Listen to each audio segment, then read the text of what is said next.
Assalamualaikum warahmatullahi wabarakatuh. Hello guys, di video kali ini saya ingin menjelaskan salah satu materi dari mata kuliah jaringan komputer. Sebelum memasuki penjelasan mengenai materinya, terlebih dahulu perkenalkan nama saya Cahyani Rizky Utami dengan NIM 200209502050 kelas PTIKF jurusan Teknik Informatika dan Komputer Universitas Negeri Makassar. Baik, adapun materi yang dapat saya jelaskan yaitu DNS atau Domain Name System. Oke, langsung saja kita masuk ke topik pembahasannya, yaitu pengertian dari DNS. DNS server adalah singkatan dari Domain Name System yang merupakan sebuah sistem untuk menyimpan informasi tentang nama host maupun nama domain dalam bentuk basis data tersebar atau distribute database di dalam jaringan komputer. Misalkan, internet. DNS menyediakan alamat IP untuk setiap nama host dan mendata setiap server transmisi surat atau email exchange server yang menerima surat elektronik atau email untuk setiap domain. DNS biasanya digunakan sebuah layanan nama domain untuk menyelesaikan permintaan untuk nama-nama website menjadi alamat IP untuk tujuan menemukan layanan komputer serta perangkat di seluruh dunia. Adapun fungsi dari DNS. DNS server adalah sebuah database server yang berfungsi untuk menyimpan alamat-alamat IP yang digunakan oleh hostname. Namun, ada juga fungsi lain dari DNS yang perlu Anda ketahui, seperti yang pertama, mencari alamat host untuk memenuhi request dari klien. Kedua, meminta informasi IP address sebuah website berdasarkan dengan alamat domain. Ketiga, mendapatkan informasi URL sebuah website berdasarkan oleh IP address digunakan oleh klien. Keempat, menentukan server yang paling tepat untuk pengiriman email. Kelima, mengamankan aktivitas transfer data yang terjadi selama user mengakses sebuah website. Keenam, menerjemahkan hostname ke IP address dan sebaliknya. Kemudian yang ketujuh, yaitu mencari data yang sesuai pada database server untuk ditampilkan pada browser klien. Adapun cara kerja DNS. DNS server bekerja dalam banyak tahapan, mulai dari proses meminta informasi atau yang biasa disebut dengan DNS query, sampai proses menampilkan konten website melalui authoritative name server. Berikut adalah urutan dan penjelasan lengkap setiap tahapan cara kerja DNS. Yang pertama, yaitu DNS query. Proses pertama yang terjadi ketika Anda mengetikkan URL alamat domain website pada sebuah browser adalah DNS query. Saat Anda memasukkan URL pada sebuah browser, DNS server secara otomatis akan mencari informasi IP address URL tersebut pada file host server. Jika informasi tidak ditemukan, server akan mencari rekam informasi yang pernah tercatat di sistem server atau cache. DNS query sendiri memiliki 3 jenis yang berbeda, yaitu recursive query, iterative query, dan non-recursive query. Berikut adalah penjelasan singkat tentang ketiga jenis DNS query yang ada. Yang pertama, non-recursive query. Pencarian informasi DNS paling cepat saat user memasukkan hostname. Server berhasil mencari dan mendapatkan informasi tentang IP address yang tersimpan dalam sistem cache. Kedua, recursive query. Cara kerjanya yaitu, recursive query berperan untuk menyediakan setiap informasi relevan yang diminta oleh klien melalui pencarian root server dan authoritative name server. Kemudian yang terakhir yaitu iterative query. Cara kerjanya yaitu saat user memasukkan hostname pada browser, DNS resolver akan mencari informasi di root server dan authoritative name server yang paling dekat dan relevan dengan DNS zone. Oke, selanjutnya yang kedua yaitu DNS Recursive Resolver. DNS Recursive Resolver adalah proses pertama pencarian informasi IP address. Jika informasi yang relevan tidak ditemukan pada cache server, sistem akan mencari informasi pada cache penyedia internet atau internet service provider. Ketiga, yaitu root name server.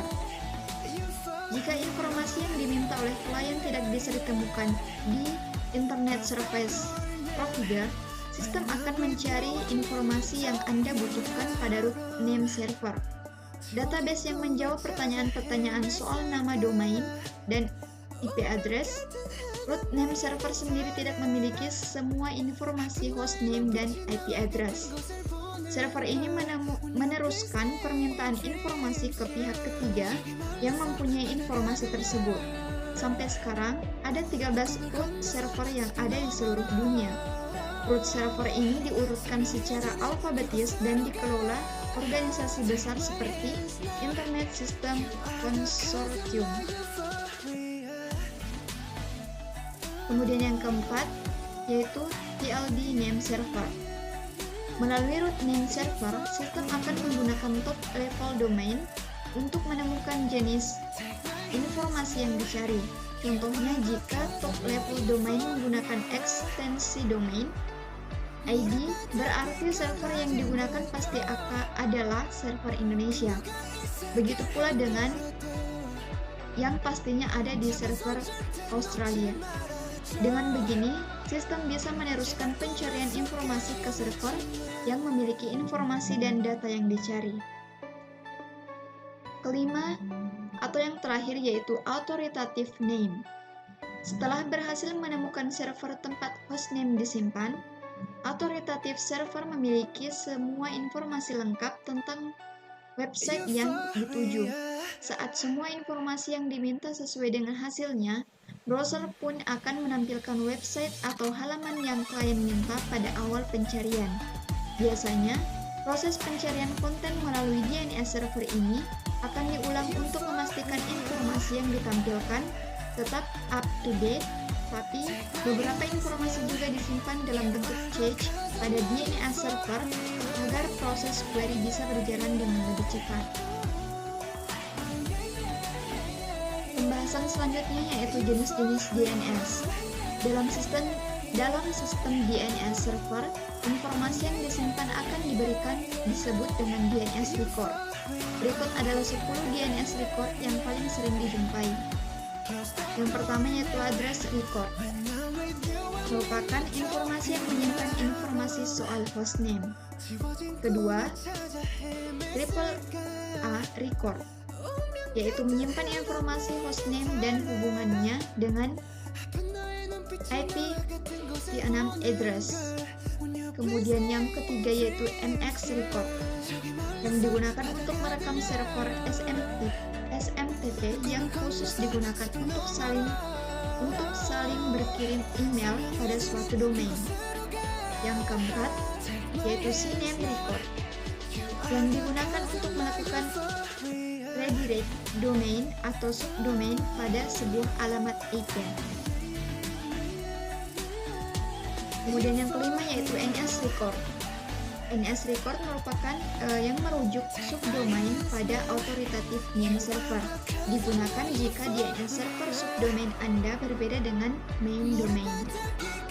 Kemudian yang keenam yaitu PRT record, yang memberikan izin pada DNS resolver untuk menyediakan informasi IP address dan menampilkan hostname. Yang ketujuh yaitu set record, digunakan untuk menyimpan sertifikat enkripsi atau sertifikat keamanan. Yang kedelapan, SRV record, yang berfungsi untuk menyimpan informasi terkait lokasi permintaan klien seperti priority, name, wait, port, points, dan TLL.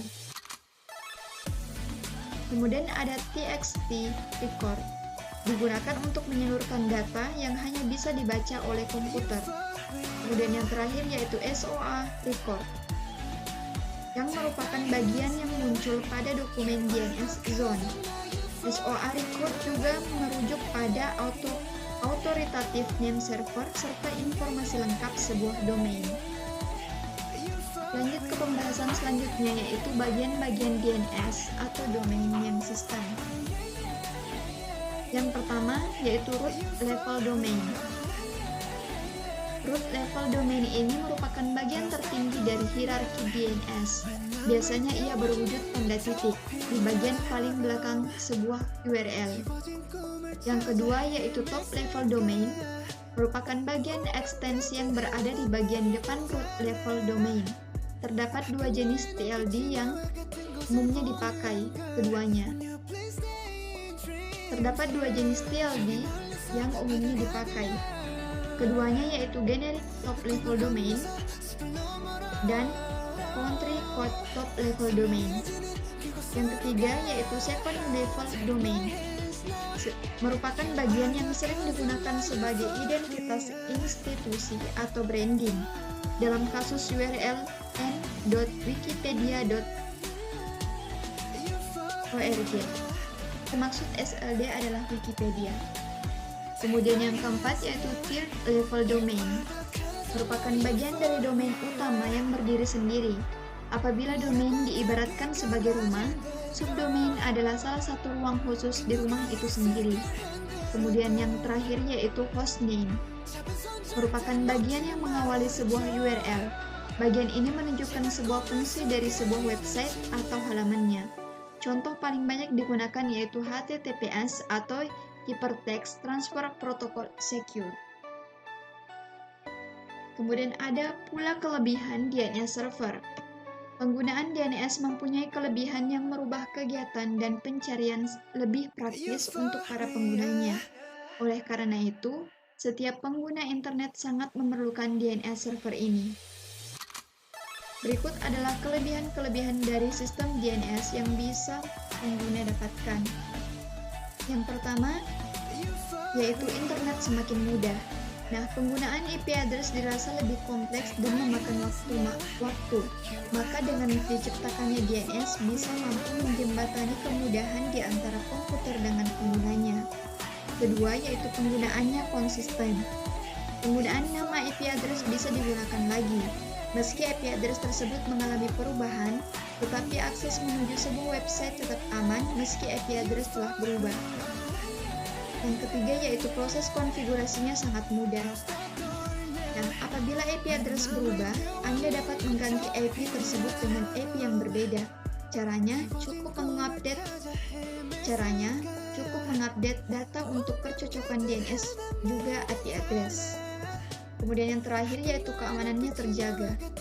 Nah, sistem pada DNS menampung berbagai kegiatan transfer data secara online dengan server DNS. DNS sendiri menjaga keamanan semua data dan bisa mencegah peretasan yang dilakukan oleh pihak yang curang. Setelah mengerti kelebihan dari DNS server itu sendiri, ketahui juga bagaimana kinerja atau cara kerja dari DNS server sehingga menciptakan kemudahan dan mengakses lebih mudah. Oke, terima kasih. Mungkin hanya itu yang dapat saya jelaskan mengenai DNS. Saya Cahyani Rizky Utami. Terima kasih atas perhatiannya. Semoga video ini dapat bermanfaat. Wassalamualaikum warahmatullahi wabarakatuh. Bye-bye guys.